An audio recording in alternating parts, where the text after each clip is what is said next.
But over those years, I've developed relationships with several key people that have now turned into either Division I coaches, professional scouts, or a lot of people have played the game professionally as well. So I've kept in contact with them. I've been doing the travel game for probably, I think it's my eighth or ninth year right now. We started when our boys were 6 years old. Well, my role is, to make sure that the kids get to where they belong.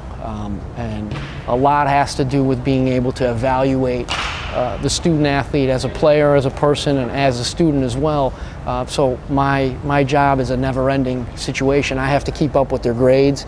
I have to keep up with their personal life, what they're doing off the field, and as well as how hard they're working athletically.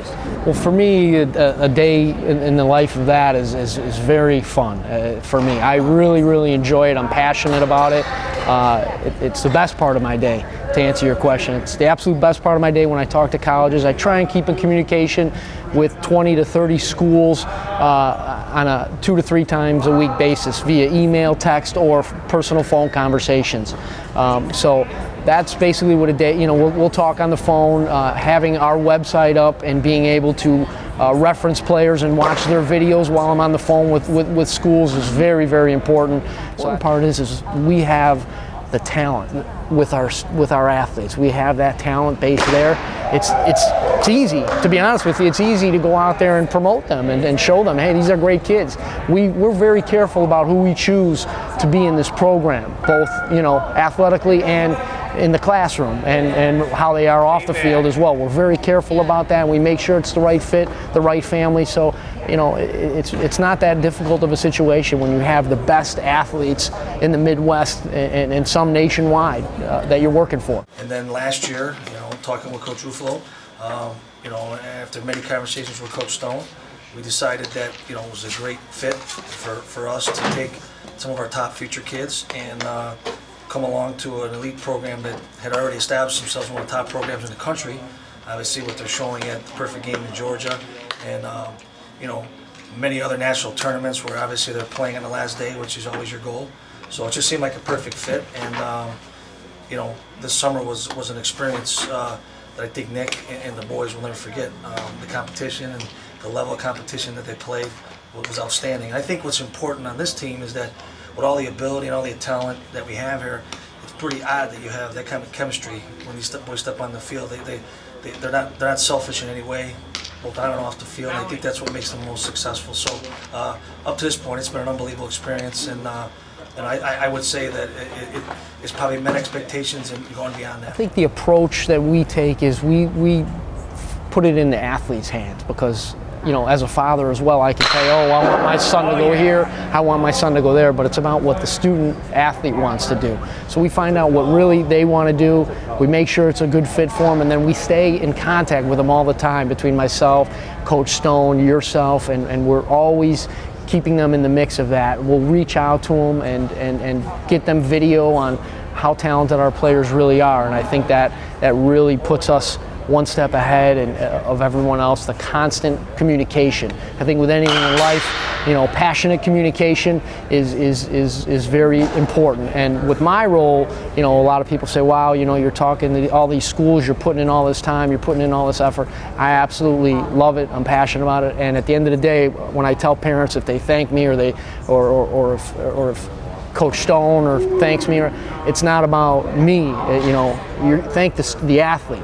He's the guy that's getting it done. The contacts that he has is tremendous. I mean, he's always making new contacts with different recruiters in different schools in different regions. So you're not just limited to, the few schools in the Midwest. It's starting to expand nationwide, really. Recruiting starts probably right around the freshman year. For some kids, as we go on in the process, I think it's even going to start a little bit earlier. But again, that's elite being one step ahead of the competition. A lot of people say, well, why do you start them so young? Can you give me one reason why not to? Why would you not get them involved and get schools to know the student athlete, both talent-wise on and off? But how it starts is we'll sit down with our freshman parents after the freshman season is completed, and we'll get together a list of 5 schools that we both feel is a good fit for the athlete, both academically and athletically. We'll come in, we'll ask them their 5 dream schools, and we'll then contact those schools, or we'll readjust the list and let them know, well, we think that this is going to be a better fit for whatever reason.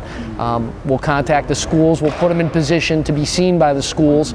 Throughout the fall, we travel to several different universities and have private workouts with the schools in front of their coaching staffs. We'll have them at a lot of our personal showcases just for elite, and that's basically the start of the recruiting process for them. Through our personal process, Rich Ruffalo and the elite staff would contact the schools or the prospective schools that maybe expressed interest, and in my case with my son Mac, it was Duke and Northwestern. And in that process, we have conversations with Rich, explain to him what we would like, or what our needs are, or what our expectations are, and he would generally contact the universities that we're interested in, set up meetings, be the liaison between us and the coach, so we can convey information back and forth. And in our particular case, we were fortunate enough to set up recruiting trips with Duke. We went down to Duke. He set up the entire process. Going into their sophomore year, I will then compile letters for them constantly through the off season, keeping in touch with the coaches and the recruiters all the time. But the biggest thing is to stay in touch and keep constant contact with these colleges and let them know how the student athlete is doing and the progress that they're making both on and off the field. Kentucky was always my #1 choice of where to go to school.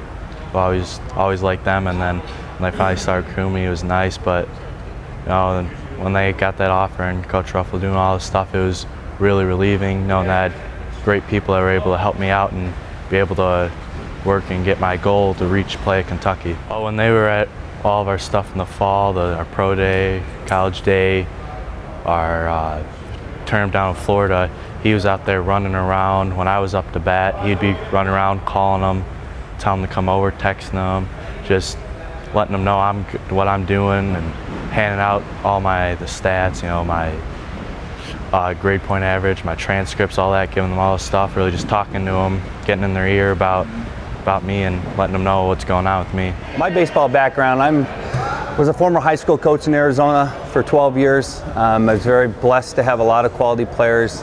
6 kids that I coached have played in the major leagues. Quite an extensive opportunity to see baseball at a very high level. I also was an assistant coach on the 2000 junior national team, the 18U team that had Joe Mauer, J.J. Hardy, Jeremy Bonderman, and a few others actually that reached the major league. So very fortunate to have had a wide range of different opportunities at a pretty elite level. So to have the opportunity to come here to Chicagoland and moving our family out here, we're certainly looking for an opportunity to better my own son and be involved at a high level of baseball. I think it's, I think when college people can see that kids have been exposed to a high level of coaching and that they've been forced to compete at a high level, that combination of all those things puts our organization in that position. And then the contacts are important. I'm blessed personally to have contacts in the West and throughout the South, a variety of different schools guys that I've coached with and gone through that.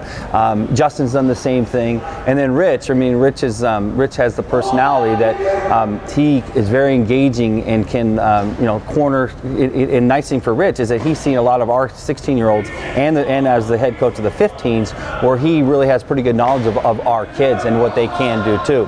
And then obviously with the willingness of him to go ahead and organize all these contacts and to be able to work through a variety of different people. At high levels. And I think that's important part of piece of the puzzle. It's a combined package that I know that Justin's really put together to offer the best for students and players and their families to have a chance to reach that dream of playing college baseball at that elite level, at the highest level. We've had a lot of exposure, and Justin has helped him along with Rich to put him in the right position, get him the exposure that he needed, keep developing him as a player. It's just Rich's passion and caring, and he just, like I said, Joey really connected with him. He's become part of our family. It's more than just baseball. It really is. Justin Stone has created a unique opportunity for myself and our entire organization to be a part of what I take pride in saying is one of the very best from top to bottom in the entire country. Working with all of our staff and the players in this organization is truly an honor. I am extremely confident that we will stay as passionate and driven as ever to help create some unbelievable opportunities for as many young men as we possibly can.